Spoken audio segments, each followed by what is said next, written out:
ভূমি থেকে ভূমিতে 450 কিলোমিটার দূরপাল্লার লক্ষ্যতে আঘাত হানতে পারে এমন আবদালি ক্ষেপণাস্ত্রের সফল পরীক্ষা চালিয়েছে পাকিস্তান। শনিবার 3 মে পাকিস্তানের মিলিটারি মিডিয়া উইং এ তথ্য নিশ্চিত করেছে।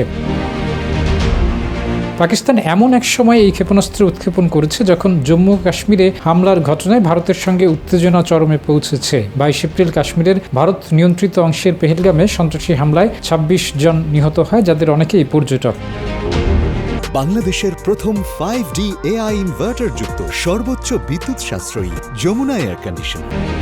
কাশ্মীর ইস্যু নিয়ে ভারত পাকিস্তানের মধ্যে যদি বড় ধরনের কোনো সংঘর্ষের ঘটনা ঘটে, সেক্ষেত্রে অনেকেই সামরিক সক্ষমতায় ভারতকে এগিয়ে রাখছেন কয়েকটি দিকে। এর মধ্যে ভারতের সশস্ত্র বাহিনীতে রয়েছে 14,75,000 সৈন্য, যা পাকিস্তানের 6,60,000 সৈন্যের তুলনায় প্রায় দ্বিগুণ। ভারত এখন পর্যন্ত সামরিক বাহিনীর জন্য খরচও বেশি করেছে। 2024 সালে দেশটি 86 বিলিয়ন মার্কিন ডলার খরচ করে সামরিক বাহিনীর জন্য, বাজেটের তুলনায় পাকিস্তান থেকে যা 5 গুণ বেশি, এবং বৈশ্বিকভাবে ভারতের খরচ পঞ্চম। তবে পাকিস্তানের যে সক্ষমতার কারণে ভারত দেশটিকে হামলা করে না, তা হচ্ছে পারমাণবিক অস্ত্রের প্রায় সমান সক্ষমতা। বর্তমানে দুই দেশেরই প্রায় 170টির মতো পারমাণবিক অস্ত্র রয়েছে। দুই দেশের মধ্যে বড় ধরনের সংঘর্ষ না হওয়ার পেছনে এই অস্ত্রই অন্যতম কারণ বলে মনে করা হয়।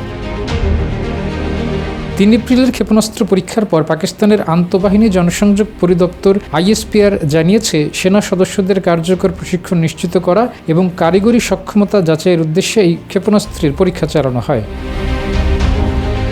ISPR আরও জানিয়েছে, এই প্রশিক্ষণমূলক উৎক্ষেপণ প্রত্যক্ষ করেন সেনাবাহিনীর কৌশলগত কমান্ডার, পরিকল্পনা বিভাগের জ্যেষ্ঠ কর্মকর্তা এবং বিজ্ঞানী ও প্রকৌশলীরা।